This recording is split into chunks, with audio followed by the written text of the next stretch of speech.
রান্না একটা শিল্প, আর আমি হলাম সেই শিল্পের সবচেয়ে বড় দুর্ঘটনা। ভাইরে ভাই, বিশ্বাস করেন, ইউটিউবে লেখা থাকে 5 মিনিটের মজাদার চিকেন রেসিপি। আমি যখন এই লেখাটা দেখে বিশ্বাস করে রান্নাঘরে ঢুকি, তখন 5 মিনিট পর বুঝতে পারি এইটা আসলে 5 মিনিট না, 5 ঘন্টার বিগ প্রজেক্ট। আর সবচেয়ে কনফিউশন কোশ্চেন সেটা মা যখন বলে আন্দাজে লবণ দে।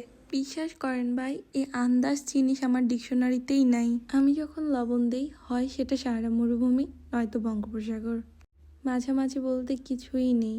আর আসছি মরিচের গুঁড়া। মরিচের গুঁড়া দিলে তো মনে হয় যে হোলির দিন। 1 চিমটি দিতে গিয়ে পুরো কৌটাই উল্টায় যায়। তারপর আর কি, তরকারির রং দেখলে মনে হয় আগুন জ্বলতেছে, আর খাইতে গেলে মনে হয় ড্রাগন হয়ে গেছি, মুখ দিয়ে আগুন বের হচ্ছে। তারপরের লাইন পুরাই মাথা হ্যাং করে ফেলে, পানি শুকায় আসলে নামাই ফেলো।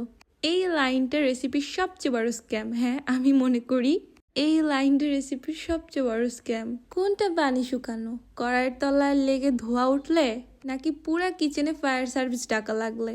আমি সত্যি অনেক বেশি কনফিউজড। আর সবচেয়ে শকিং নিউজ কি, আপনারা জানলেও অবাক হবেন। বন্ধুরা যখন বাসায় আসে, পাট নিয়ে যখন আমি বলি আজ আমি রান্না করব, 2 ঘন্টা পর সেই বন্ধুরাই ফুড পান্ডা ওপেন করে। আমার আত্মসম্মান তখন আমার তরকারির মতোই পুইরা যায়। আর ভাইরে ভাই, ডিম ভাজির কথা বলবো, ওইটা তো বাংলাদেশের জাতীয় ইমোশন। কে পারে না, সবাই পারে আমি ছাড়া।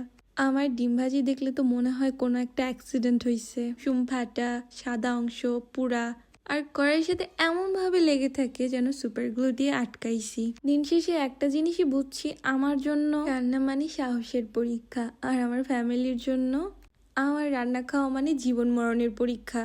And the last line, chef হতে পারি নাই তাতে কি, অর্ডার করার অ্যাপস তো আছেই। আমি রান্না করি না, আমি রেস্টুরেন্টের ইকোনমি সচল রাখি। Tata everyone.